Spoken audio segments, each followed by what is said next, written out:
Oh, right now, dozens protesting outside the ICE building in the South Waterfront as a new lawsuit is filed against federal forces for using tear gas on protesters this past summer. It is 10 o'clock. Good evening, everyone. I'm Jeff Gianola. Environmental groups now suing the Department of Homeland Security for using tear gas during the protests. The lawsuit alleges the federal agency didn't take into account the impact the gas had on people's health and the environment. Jacqueline Abad live with those protesters tonight and live with this story. Jacqueline? Jeff, well, there's about 75 to 100 people outside of the ICE building behind me. We can hear people chanting. Now, earlier today, I spoke with the attorneys representing some environmental groups as well as others who want DHS to stop using tear gas until they can analyze the impacts on health and the environment, and they want that information given out to the public.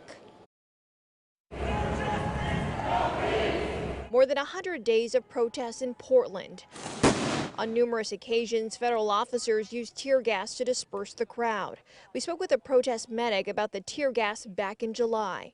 The tear gas, for the most part, if you get a good lungful, it'll drop you. I have asthma. On Tuesday, attorneys representing a coalition of environmental, public health, and social justice groups filed a lawsuit against the DHS for the use of chemical weapons in Portland, alleging DHS did not assess environmental impacts beforehand. Environmental justice is racial justice too. We all have the right to a safe and healthy community. The lawsuit alleges DHS violated the National Environmental Policy Act. The National Environmental Policy Act requires, prior to taking any major federal action, requires agencies like Department of Homeland Security to consider the environmental and human health impacts of their actions. They didn't do that here. The lawsuit says the presence of chemicals and munition debris could cause negative effects to wildlife, and environmentalists have found contaminants in the Willamette River. The empty canisters that were found in the river and on the river bottom and other related materials from those munitions are clear evidence that that material did make it to the Willamette.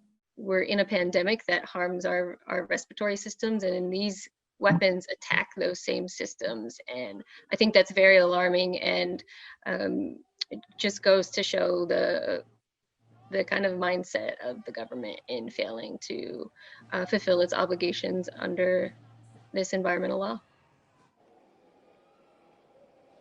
Jeff, back here live. We haven't seen any interactions with federal officers and protesters just yet. Today, I did reach out to the Department of Homeland Security for comment regarding this lawsuit, but I have not heard back. As far as that lawsuit goes, the ACLU says the next step is waiting to hear back from the federal government. And Jeff will continue to monitor the situation outside of the ICE building.